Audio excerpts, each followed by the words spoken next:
প্রিয় শিক্ষার্থীবৃন্দ, আসসালামু আলাইকুম। আশা করছি আপনারা ভালো আছেন।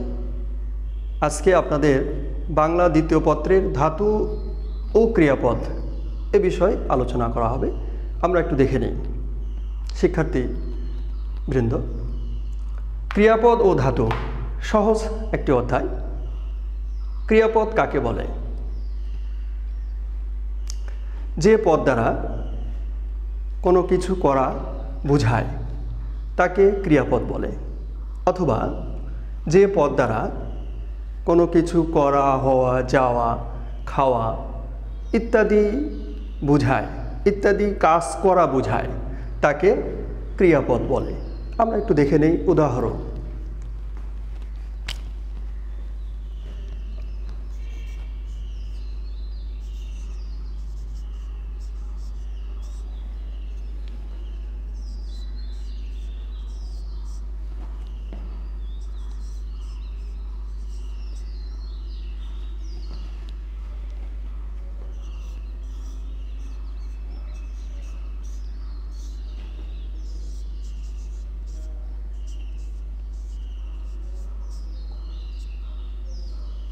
প্রিয় শিক্ষার্থীবৃন্দ, আমি দুটো বাক্য লিখেছি।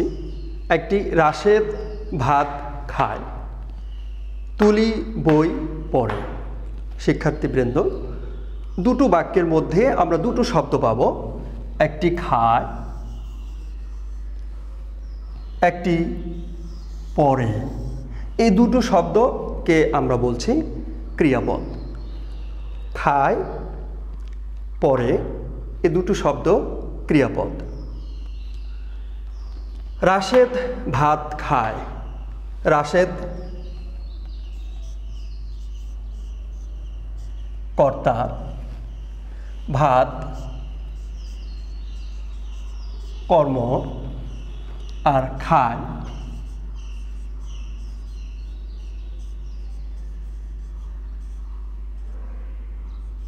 ক্রিয়াপদ।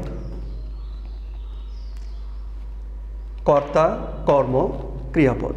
বাংলা বাক্যের গঠন ইংরেজিতে বলা হয়ে থাকে এস ও ভি, সাব, যেটাকে আমরা বলছি subject,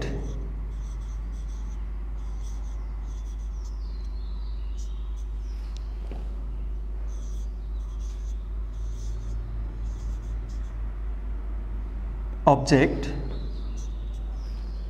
verb. Subject, object, verb. প্রিয় শিক্ষার্থীবৃন্দ, ক্রিয়াপদের প্রকারভেদ রয়েছে। এই ক্রিয়াপদের শ্রেণীবিভাগ দেখে নেওয়া যাক।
ভাব প্রকাশের দিক থেকে ক্রিয়াপদ।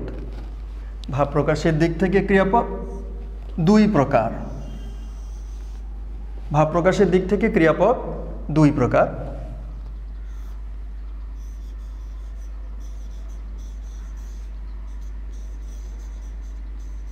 সমাপিকা,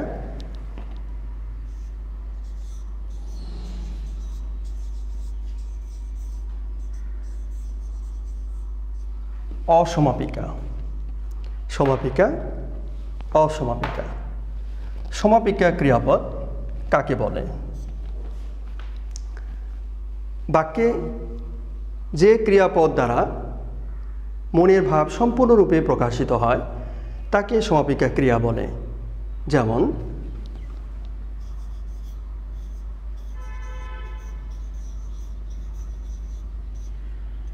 জাসরা,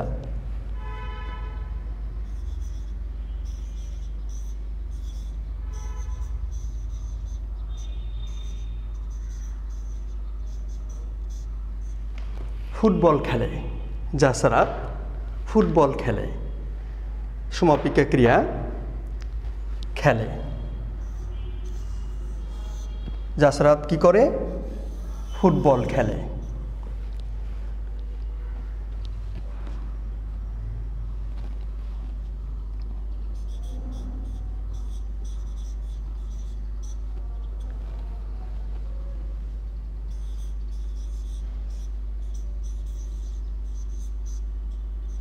রাশেদ বই পড়ে, দুটো বাক্যের মধ্যে পড়ে এবং খেলে দুটোকে সমাপিকা ক্রিয়া বলে। এরপরে অসমাপিকা ক্রিয়াপদ কাকে বলে? যে ক্রিয়াপদ দ্বারা বাক্যের অর্থ সম্পূর্ণরূপে প্রকাশিত হয় না তাকে অসমাপিকা ক্রিয়াপদ বলে। অর্থাৎ যে ক্রিয়াপদের অর্থের মধ্যে আকাঙ্ক্ষা থাকে। আকাঙ্ক্ষা কাকে বলে? বাক্যের প্রথম অংশ শোনার পর দ্বিতীয় অংশ শোনার যে ইচ্ছা তাকে আকাঙ্ক্ষা বলে। যেমন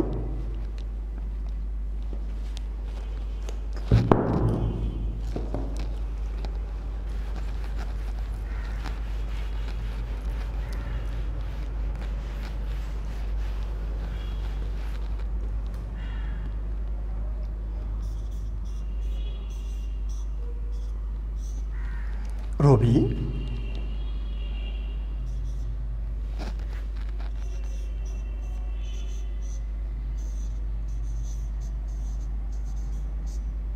ভাত খেয়ে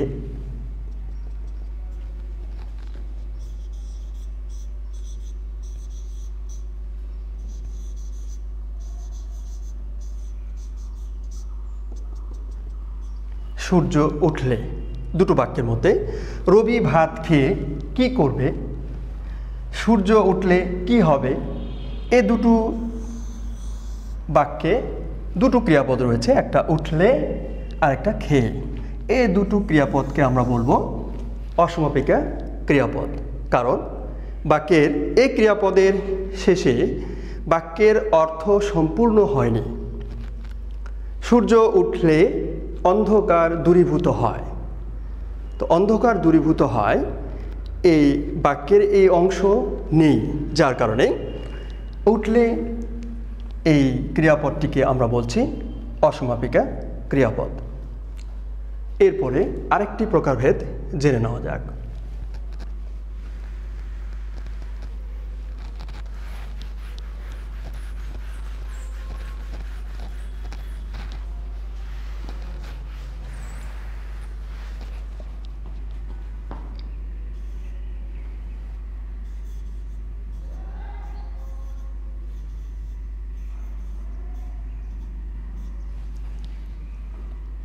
কর্মের দিক থেকে ক্রিয়াপদ কত প্রকার? কর্মের দিক থেকে ক্রিয়াপদ 3 প্রকার। কর্মের দিক থেকে ক্রিয়াপদ 3 প্রকার। একটি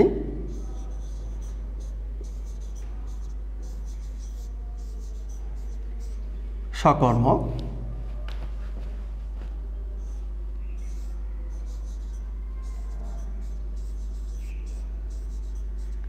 দ্বিকর্ম,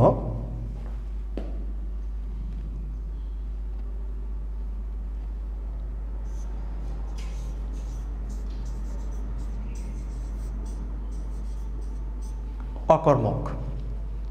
আমরা পাচ্ছি সকর্মক, দ্বিকর্মক, অকর্মক। আমরা বলতে পারি সকর্মক, অকর্মক, দ্বিকর্মক। সকর্মক কাকে বলে? কর্ম চেনার উপায় আমরা একটু জেনে নেই।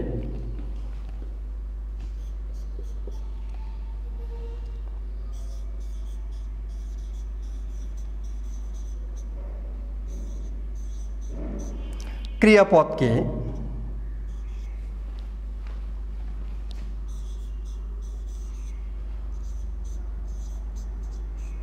কি এবং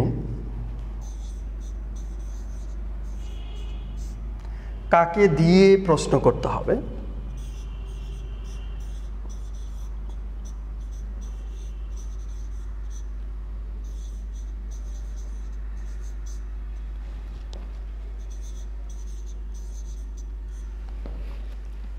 ক্রিয়াপদকে কি এবং কাকে দিয়ে প্রশ্ন করলে যে উত্তর পাওয়া যায় আর সেটি হচ্ছে কর্ম। কীরকম উদাহরণ দিয়ে পরিষ্কার করা যাক।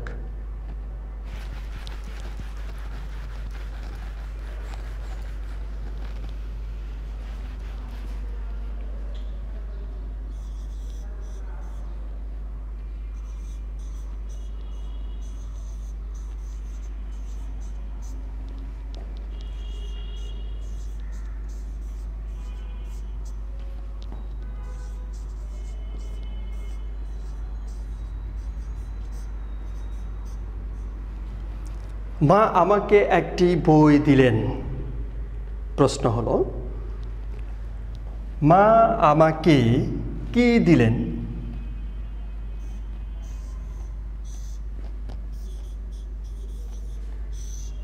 কি দিলেন? বই দিলেন। বই একটি কর্ম। মা কাকে একটি বই দিলেন?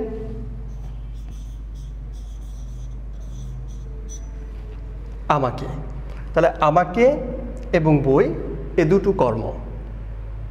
এরপরে সকর্মক, দ্বিকর্মক এবং অকর্মক কাকে বলে? যে ক্রিয়ার কর্ম আছে তাকে বলা হয় সকর্মক।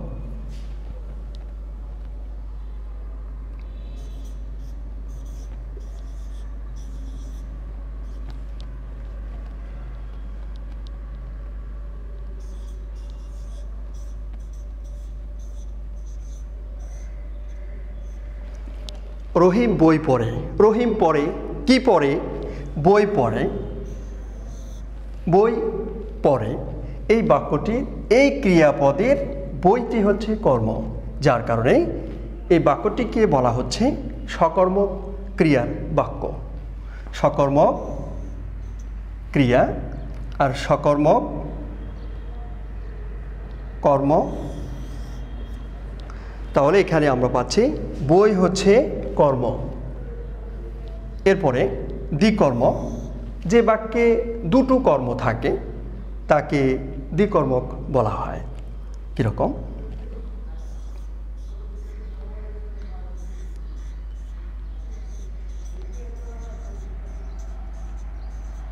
বাবা আমাকে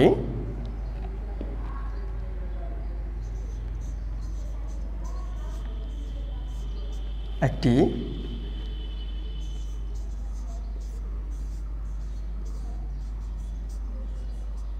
বই দিলেন। বাবা আমাকে একটি বই দিলেন। বাবা কাকে একটি বই দিলেন? আমাকে। বাবা আমাকে একটি কি দিলেন? বই দিলেন। বাক্যে দুটো কর্ম, একটি আমাকে, একটি বই। এ দুটো কর্মের নাম রয়েছে। আমাকে ব্যক্তিবাচক কর্ম,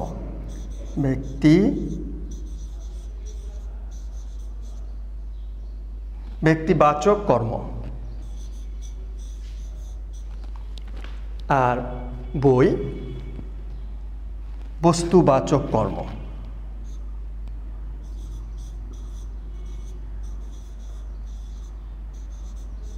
বস্তুবাচক কর্ম। প্রিয় শিক্ষার্থীবৃন্দ, একটি বাক্যে দুটো কর্ম থাকে, একটি ব্যক্তিবাচক বা প্রাণীবাচক আর একটি বস্তুবাচক। বাবা আমাকে একটি বই দিলেন। কাকে দিয়ে প্রশ্ন করলে, ক্রিয়াপদকে কাকে দিয়ে প্রশ্ন করলে উত্তর পেলে সেটিকে আমরা বলবো ব্যক্তিবাচক কর্ম। কি দিয়ে প্রশ্ন করে উত্তর পেলে সেটিকে আমরা বলবো বস্তুবাচক কর্ম। তাহলে যে বাক্যে দুটো কর্ম থাকবে সে বাক্যকে বলবো দ্বিকর্ম। এরপর আমরা দেখে নেই অকর্মক।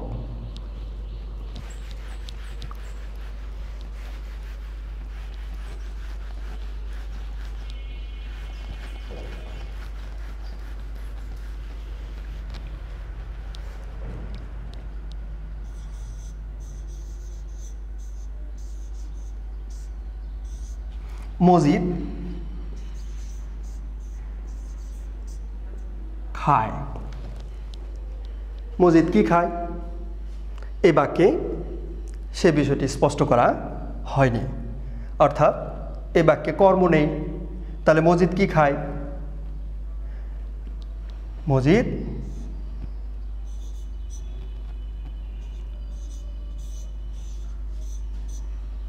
মজিদ রুটি খায়। তো রুটি শব্দটি নেই, আর রুটি হচ্ছে কর্ম, আর নেই, যার কারণে আমরা বলছি এই বাক্যটি অকর্ম। এরপরে ক্রিয়াপদের আরেকটি শ্রেণীবিভাগ দেখে নেওয়া যাক।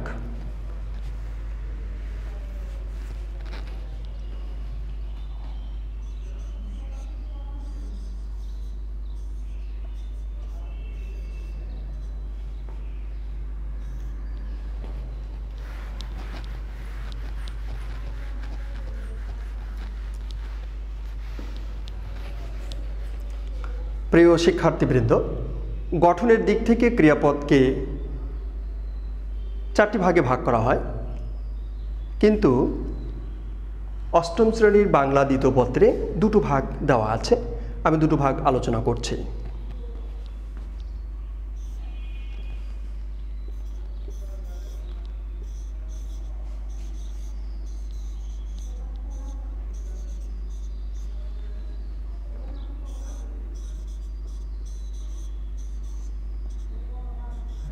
প্রযোজক ক্রিয়া,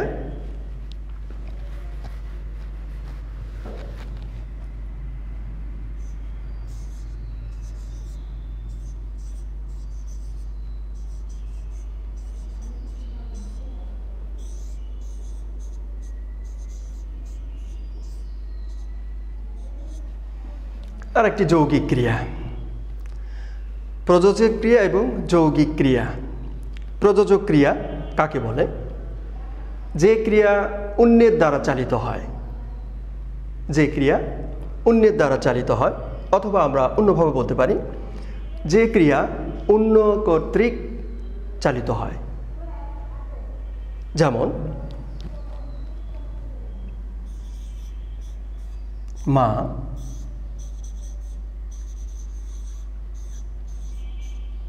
শিশুকে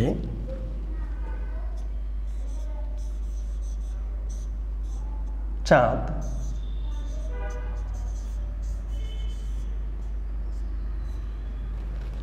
মা শিশুকে চাঁদ দেখায়। প্রিয় শিক্ষার্থীবৃন্দ, মা এবং শিশু এই বাক্যে দুটো কর্তা। মাকে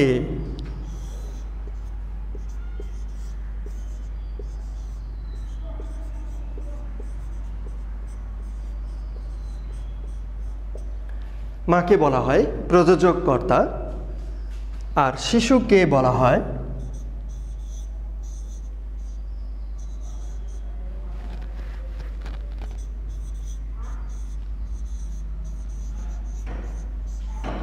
প্রযোজ্য কর্তা। দুটো কর্তার কাজ দেখায়। এই বাক্যে দেখাই প্রযোজক ক্রিয়া। প্রযোজক ক্রিয়ার গঠন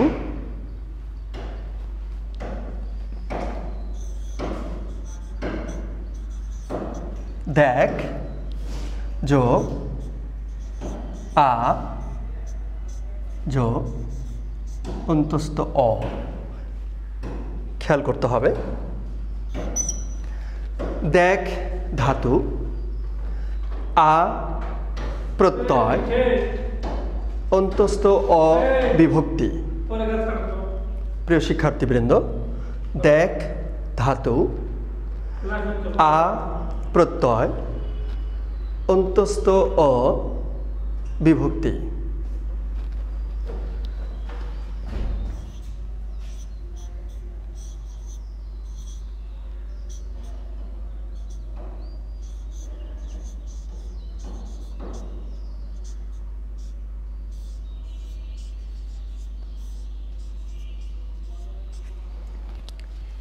প্রযোজক ক্রিয়ার গঠন ধাতু প্রত্যয় বিভক্তি। আমরা যৌগিক ক্রিয়া কাকে বলে দেখে নিই।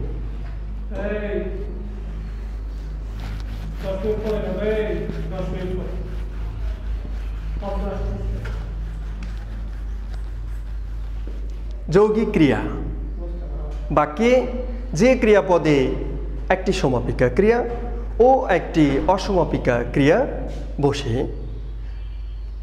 একটি সম্প্রসারিত অর্থ প্রকাশ করে তাকে যৌগিক ক্রিয়া বলে। আমি আবার বলছি, বাক্যে একটি সমাপিকা ক্রিয়া ও একটি অসমাপিকা ক্রিয়া বসে একটি সম্প্রসারিত বা বিশেষ অর্থ প্রকাশ করলে তাকে যৌগিক ক্রিয়া বলে। যেমন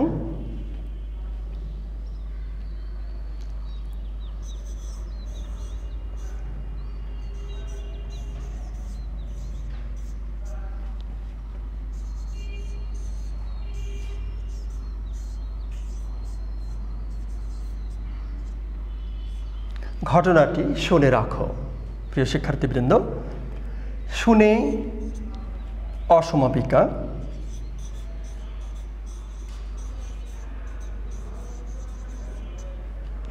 আর রাখো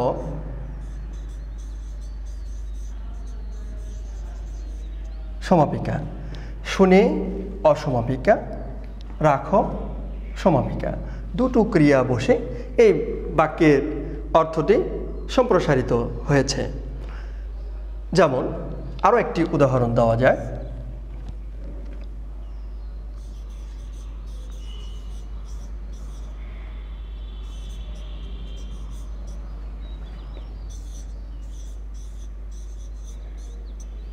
সাইরেন বেজে উঠল। এখানে বেজে অসমাপিকা ক্রিয়াপদ, উঠল সমাপিকা ক্রিয়াপদ। ক্রিয়াপদের সংক্ষিপ্ত যে আলোচনা, সে আলোচনা শেষ হলো। এরপরে পরবর্তী অংশে ধাতু আছে, এই ধাতুর পর্যালোচনা আমরা একটু দেখে নিই।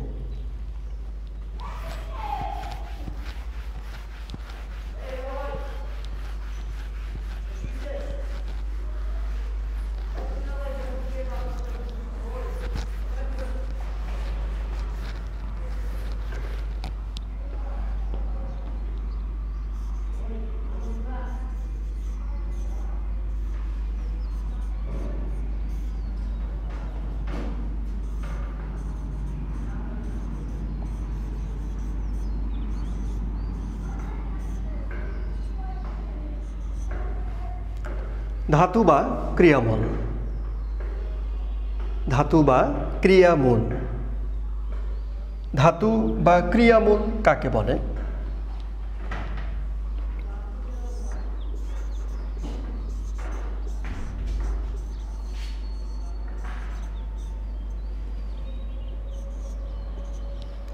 ক্রিয়াপদের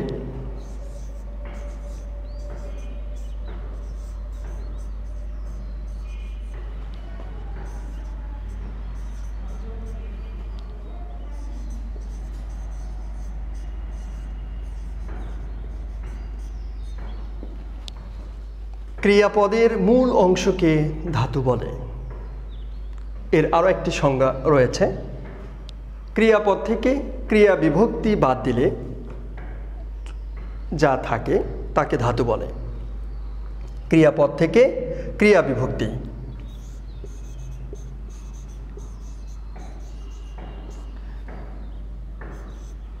ক্রিয়াপদ থেকে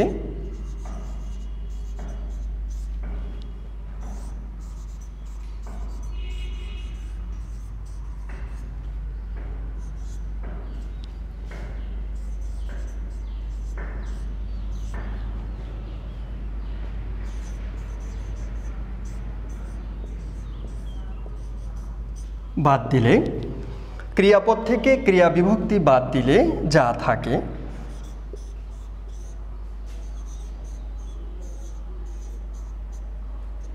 যা থাকে তাকে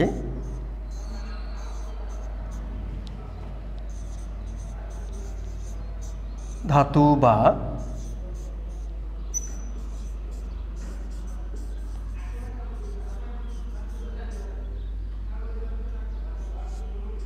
ক্রিয়ামূল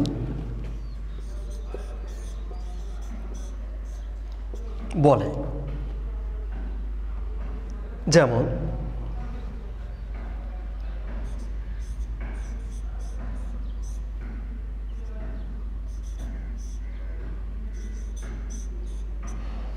যেমন পড়া এবং বলা দুটো ক্রিয়াপদ, ক্রিয়াপদ থেকে ক্রিয়া বিভক্তি বাদ দিব,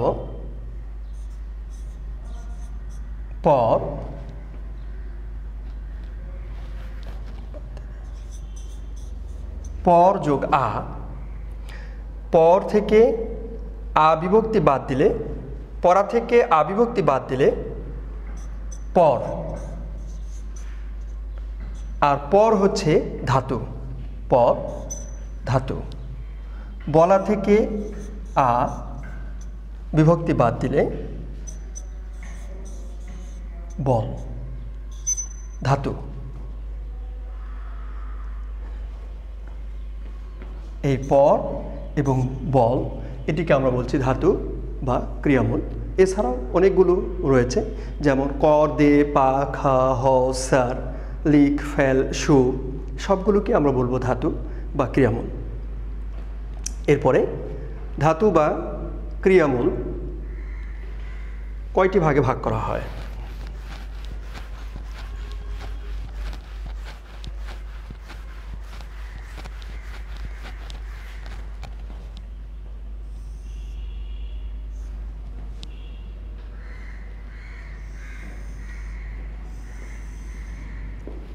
ধাতু বা ক্রিয়ামূলকে তিনটি ভাগে ভাগ করা হয়।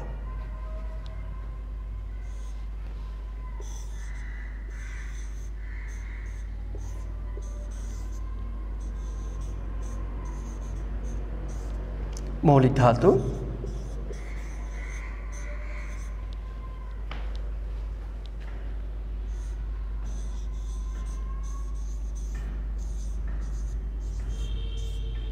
সাধিত ধাতু,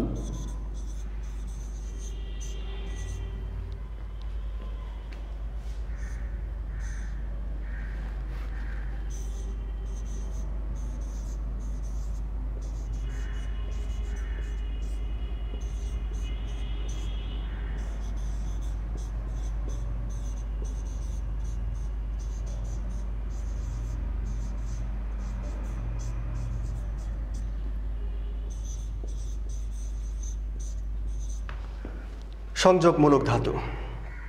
মৌলিক ধাতু, সাধিত ধাতু, যৌগিক বা সংযোগমূলক ধাতু। প্রিয় শিক্ষার্থী, মৌলিক ধাতুর অপর নাম কি? পরীক্ষায় আসে। মৌলিক ধাতুর অপর নাম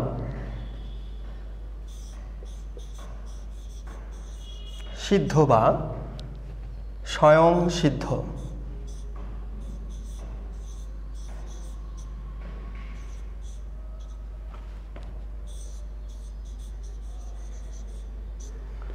সিদ্ধ বা স্বয়ং সিদ্ধ। সিদ্ধ শব্দের অর্থ হচ্ছে শুদ্ধ বা খাঁটি। সাধিত ধাতু। যৌগিক ধাতুর অপর নাম কি? যৌগিক ধাতুর অপর নাম সংযোগমূলক ধাতু। এরপরে মৌলিক ধাতু কাকে বলে? যে ধাতুকে বিশ্লেষণ করা যায় না তাকে মৌলিক ধাতু বলে। যেমন কর, দে, পা, খা, হ, সার, লিখ, ফেল, সু, হ, এগুলোকে মৌলিক ধাতু বলা হয়ে থাকে।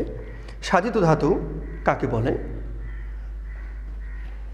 মৌলিক ধাতু বা নাম শব্দের পরে আ প্রত্যয় যুক্ত করে যে ধাতু গঠিত হয় তাকে সাধিত ধাতু বলে। আবার বলছি, মৌলিক বা নাম শব্দের পরে আ প্রত্যয় যুক্ত করে যে ধাতু গঠিত হয় তাকে সাধিত ধাতু বলে। এরপরে যৌগিক বা সংযোগমূলক ধাতু কাকে বলে? বিশেষ্য, বিশেষণ ও অনুকার বা ধন্যাত্মক শব্দের পরে মৌলিক ধাতু কর, দে, পা, খা, হ, স্যার, লেখ, ফেল, শো এগুলো যুক্ত হয়ে যে নতুন ধাতু গঠিত হয় তাকে যৌগিক বা সংযোগমূলক ধাতু বলে। এরপরে মৌলিক ধাতুকে তিনটি ভাগে ভাগ করা হয়ে থাকে, সাধিত ধাতুকে তিনটি ভাগে ভাগ করা হয়ে থাকে, আর যৌগিক বা সংযোগমূলক ধাতুর কোনো শ্রেণীবিভাগ নেই। প্রিয় শিক্ষার্থীবৃন্দ, এরপরে আমরা জেনে নিব মৌলিক ধাতুর যে প্রকারভেদ, সাধিত ধাতুর যে প্রকারভেদ।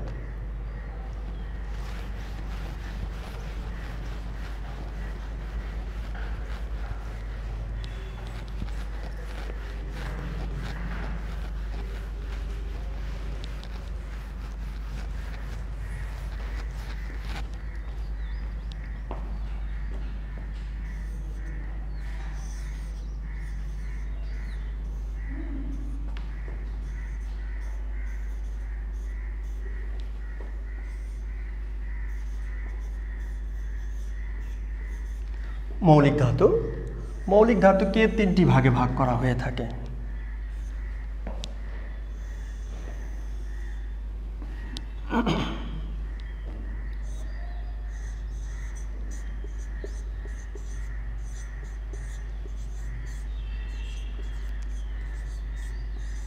সংস্কৃত ধাতু,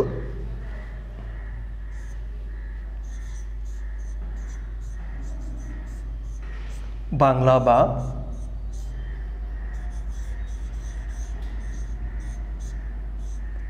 খাঁটি বাংলা ধাতু,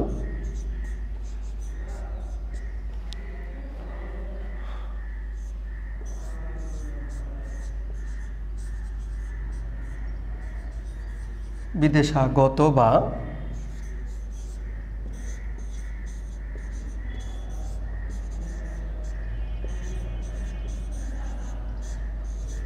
বিদেশি ধাতু। সংস্কৃত ধাতু, বাংলা বা খাঁটি বাংলা ধাতু, বিদেশাগত বা বিদেশি ধাতু। সংস্কৃত ধাতু কাকে বলে? তৎসম ভাষার ধাতুকে সংস্কৃত ধাতু বলা হয়। তৎসম, তৎ মানে তার, আর সম মানে সমান, তথা সংস্কৃত, অর্থাৎ সংস্কৃত ভাষার ধাতুকে সংস্কৃত ধাতু বলে। তৎসম ভাষা ধাতুকে সংস্কৃত ধাতু বলে। কীরকম?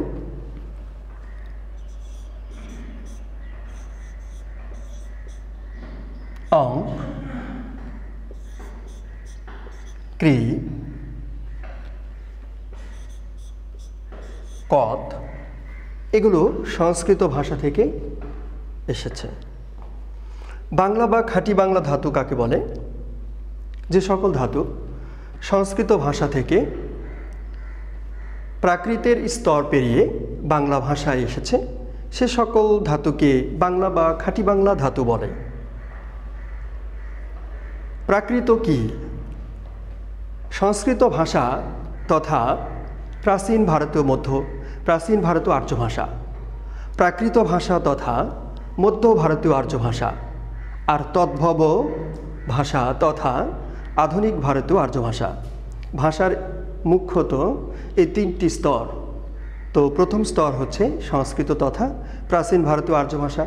তো সংস্কৃত ভাষা থেকে মধ্য ভারতীয় আর্য ভাষা তথা প্রাকৃতের স্তর পেরিয়ে তথা পরিবর্তিত হয়ে বাংলা ভাষায় এসেছে সে সকল ধাতুকে বাংলা বা খাঁটি বাংলা ধাতু বলে। যেমন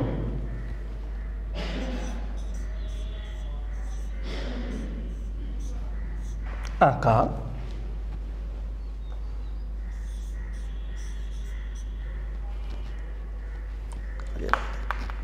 আঁক গঠন হয়ে আঁকা হবে। কর,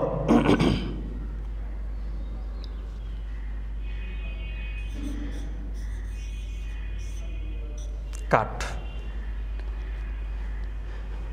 এরপরে বিদেশি ধাতু, বিদেশি ভাষা থেকে আগত ধাতুকে বিদেশি ধাতু বলে।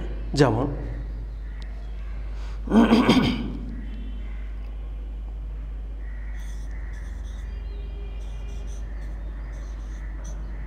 বিগর,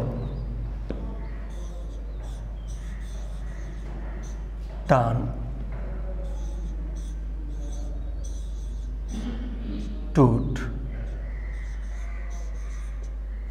ডর।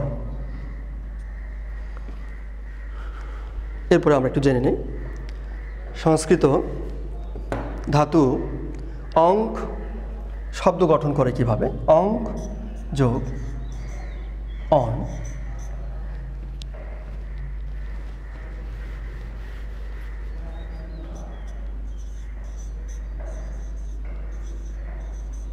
অঙ্কন সাধিত শব্দ।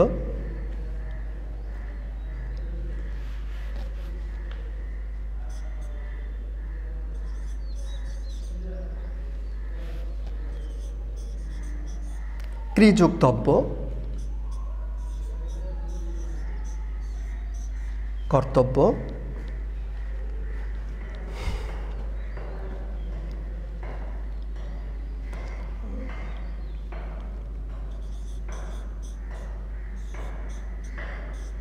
আঁক,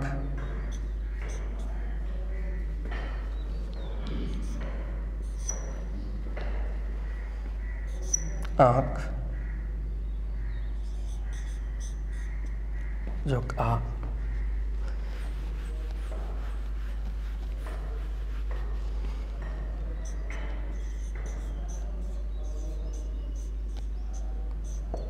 আঁকা,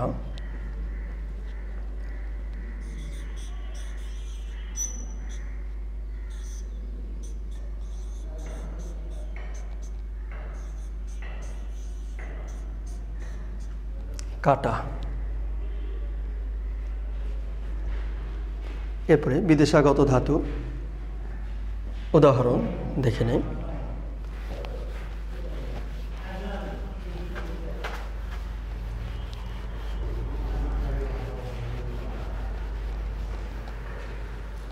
বিদেশাগত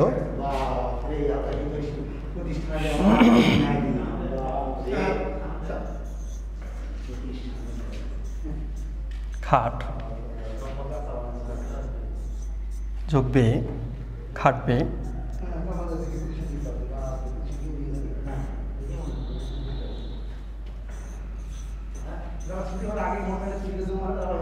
বিগর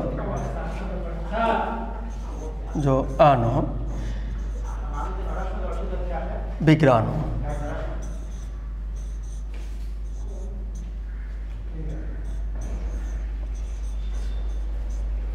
প্রিয় শিক্ষার্থীবৃন্দ, বিদেশাগত বা বিদেশি ধাতু বিদেশি ভাষা থেকে আগত খাট, বিগর, টান, চেচ, টুট, ডর, ফির অনেক ধাতু রয়েছে।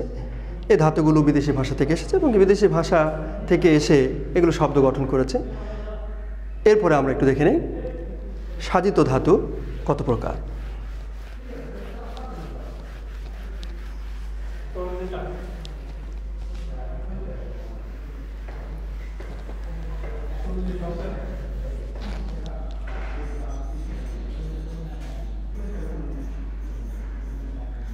সাধিত ধাতু 3 প্রকার।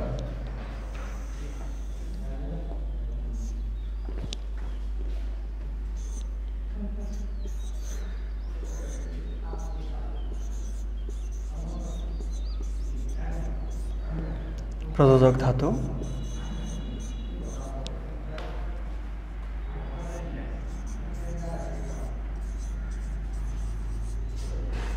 নাম ধাতু,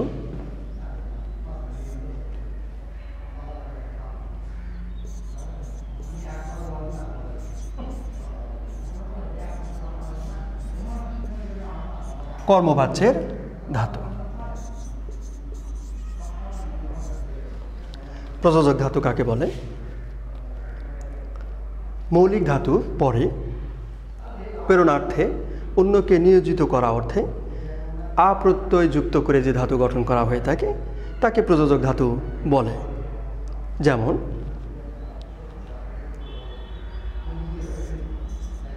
দেখ যোগ আ, দেখা যোগ অন্তস্থ অ, দেখায়। মা শিশুকে চাঁদ দেখায়। শিক্ষক ছাত্রকে ব্যাকরণ শেখাচ্ছেন। শিক্ষক ছাত্রকে ব্যাকরণ পড়াচ্ছেন। পর যোগ আ সেন, এই সেন বিভক্তি। তাহলে প্রযোজক ধাতুর গঠন হলো মৌলিক ধাতু যোগ আ প্রত্যয় যোগ অন্তস্থ অ বিভক্তি। এরপরে নাম ধাতু কাকে বলে? বিশেষ্য, বিশেষণ ও অনুকার বা ধন্যাত্মক শব্দের পরে আ প্রত্যয় যুক্ত করে যে ধাতু গঠন করা হয় তাকে নাম ধাতু বলে। যেমন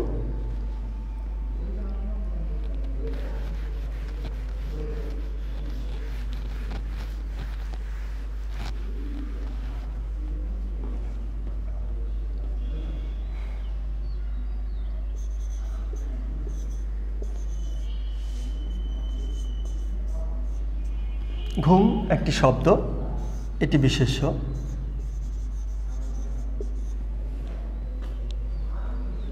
ঘুম যোগা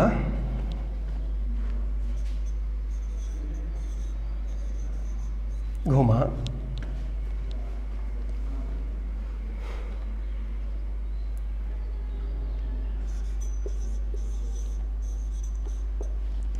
ধমক বিশেষ্য যোগ আ, ধমকা। এরপরে বিশেষণ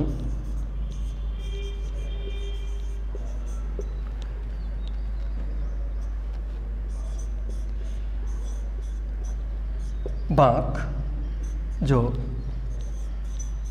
আ, বাঁকা।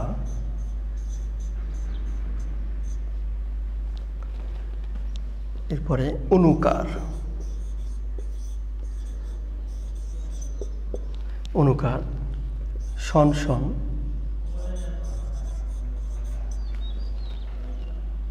যোগ আ, শনশনা।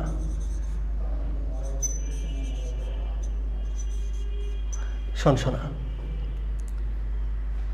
এরপরে কর্মবাচ্য ধাতু। মৌলিক ধাতুর পরে আপ্রত্যয় যুক্ত করে যে ধাতু গঠন করা হয় তাকে কর্মবাচ্য ধাতু বলে।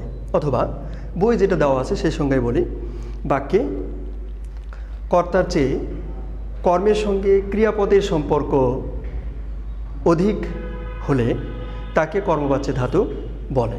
যেমন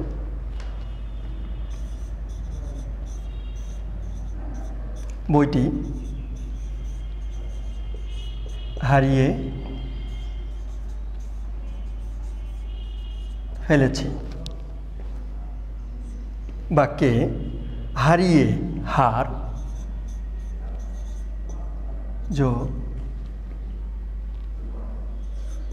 আর হারা থেকে ইয়ে হারিয়ে।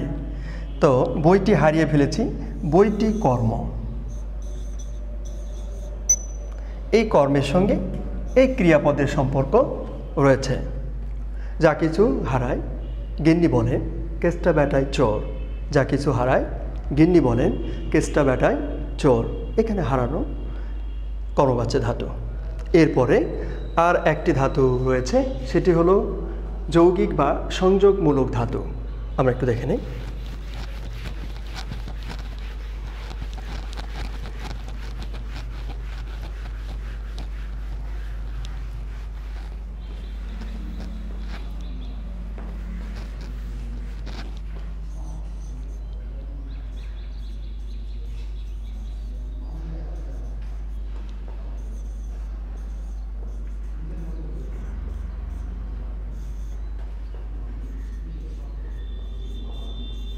সংযোগমূলক ধাতু কাকে বলে?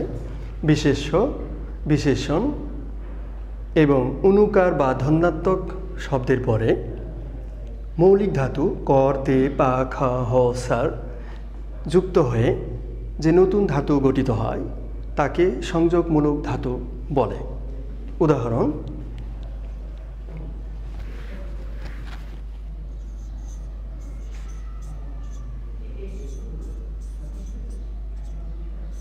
ভয়কর,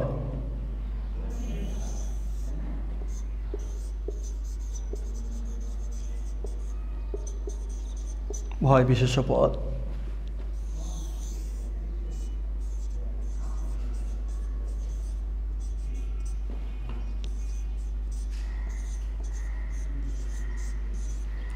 কর মৌলিক ধাতু মিলিয়ে ভয়কর সংযোগমূলক ধাতু গঠিত হয়েছে। এরপরে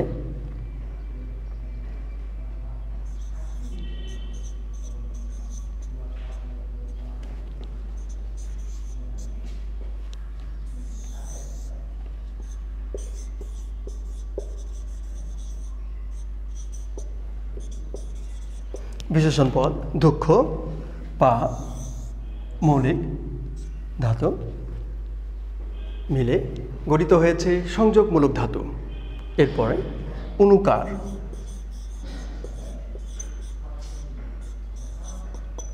শনশন,